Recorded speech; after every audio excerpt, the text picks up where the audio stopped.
नमस्कार मैत्रिणींनो, मी गीता फॅशन या चॅनल मध्ये सर्वांचं खूप खूप स्वागत आहे आणि खूप खूप धन्यवाद आहेत की तुम्ही माझा हा व्हिडिओ बघण्यासाठी माझा व्हिडिओ सिलेक्ट केला त्याबद्दल।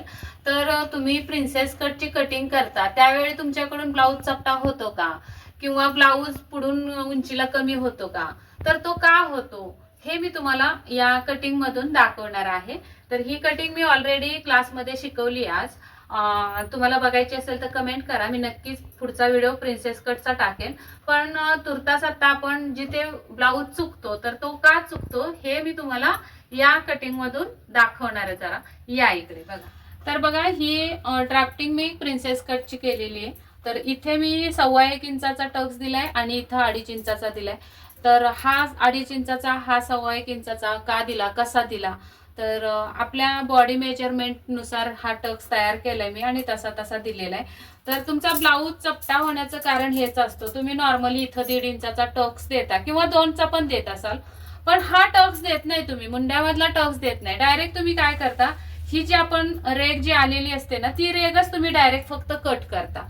इथे तुम्ही टक्स असा तयार करत नाही, 1 इंचाचा असो, 1.25 इंचाचा किंवा 1.5 इंचाचा असो, साईज नुसार इथला टक्स आपला कमी जास्त होणार आहे आणि हा सुद्धा कमी जास्त होणार आहे। तो तुम्हाला प्रॉपर कळत नाही कितीचा द्यायचा, त्यामुळे तुमचा ब्लाऊज चपटा होतो। म्हणजे काय, फक्त कमरेच्या साईडला टक्स देता आणि मुंड्यामध्ये टक्स तयार करत नाही तुम्ही, म्हणून चपटा होतो।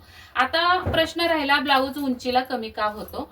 तर बघा, इथून आपली ही टक्सची उंची जी असते तीच उंची आपण या पार्टवर घ्यायला पाहिजे, पण ती तुम्ही कदाचित घेत नसाल, त्यामुळे सुद्धा तुम्हाला टक्सची उंची कमी पडते, म्हणून ब्लाऊज वर सरकतो। अजून दुसरं एक कारण म्हणजे सर्रास आपल्या गावाकडचे किंवा गावाकडे शिकवलं जातं की पाठीमागच्या भागालाच उंची मोजायची ब्लाऊजची, पण तसं नसतं। ब्लाऊजची उंची ही पुढून सुद्धा मोजायला हवी, तरच तुमचा परफेक्ट ब्लाऊज उंचीला होणार आहे पुढच्या भागाने सुद्धा। आता पुढून पाठीमागून 14 इंच उंची आहे, तर पुढून सुद्धा तुम्ही 14 इंचच उंची ठेवली तर कदाचित तो ब्लाऊज उंचीला कमी होऊ शकतो, म्हणजे की हात वरती करा किंवा असा सुद्धा ब्लाऊज उंचीला कमी होणार आहे आणि वर सरकणार आहे।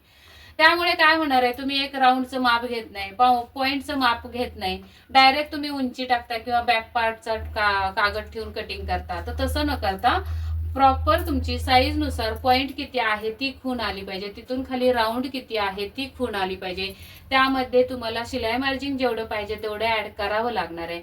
अशा पद्धतीने तुम्हाला क्रॉस पट्टीची उंची किती पाहिजे हे पण तुम्हाला त्यामध्ये लक्षात घेऊन पुढच्या भागाची उंची ठरवायची। आता बघा, पाठीमागचा माझा 14.5 आलेला आहे, तर हा 15.5 काहीतरी आलेला आहे बघा उंची। मी दाखवते तुम्हाला, इथून ही उंची माझी 15.5 पावणे 16 आहे हे बघा, आणि बॅक पार्टची माझी उंची दुसरीकडे 14.5 आहे। तर 14.5 ही माझी शिलाई मार्जिन ऍड करू नये, तयार ब्लाऊज माझा 13.5 येणार आहे पाठीमागून आणि पुढून माझा 14.5 ब्लाऊज तयार होणार आहे। तर अशी ही आपली 1-1.5 इंचाचा फरक असतो उंचीमध्ये मागच्या पुढच्या, तर तो तुम्ही त्यात ऍड करायला शिका। अजिबात तुमचा ब्लाऊज पुढून उंचीला कमी होणार नाही आणि चपटा तर कधीच होणार नाही। या पद्धतीने प्रिन्सेस कटची कटिंग केली तर इथं जेवढा टक्स दिलाय त्याच्या निम्मे इथं तुम्ही मुंड्यामध्ये टक्स देऊन बघा आणि मग मला कमेंट करून सांगा तुमचा ब्लाऊज खोलगट झाला की नाही। तर सेम याच पद्धतीने तुम्ही मुंड्यातला टक्स पण देऊन बघा आणि मग मला नक्की कमेंट मध्ये सांगा तुमचा ब्लाऊज परफेक्ट पफ मध्ये आला की नाही, म्हणजे बस्टला तुमचा पफ व्यवस्थित प्रिन्सेस कट मध्ये बसला की नाही। कप्स लावायची गरज नाही बरं का, या पद्धतीने जर तुम्ही टक्स दिलात तर। आणि सेम अशी कटिंग करा आणि ब्लाऊज वरती व्हिडिओ वरती कमेंट करून सांगा मला की तुमचा हा ब्लाऊज व्यवस्थित आला म्हणून। आणि अजून एक सांगायचं होतं मला, आपल्या चॅनलवरती खूप सारे व्हिडिओ आहेत, प्रिन्सेस कटचे पण आहेत, पण अजून तर तुम्हाला सापडला नसेल तो व्हिडिओ किती चाललं तरी चॅनलवर, तर नक्की कमेंट करा, मी नेक्स्ट व्हिडिओ प्रिन्सेस कट वरती टाकेल। चला, आजच्या भागामध्ये एवढीच उपयुक्त माहिती मी तुम्हाला देण्यात यशस्वी झाले, तर ती तुम्ही ऐका, सेम याच पद्धतीने कटिंग करा आणि तुमची फिनिशिंग खूप छान पद्धतीने वाढवा। Bye bye.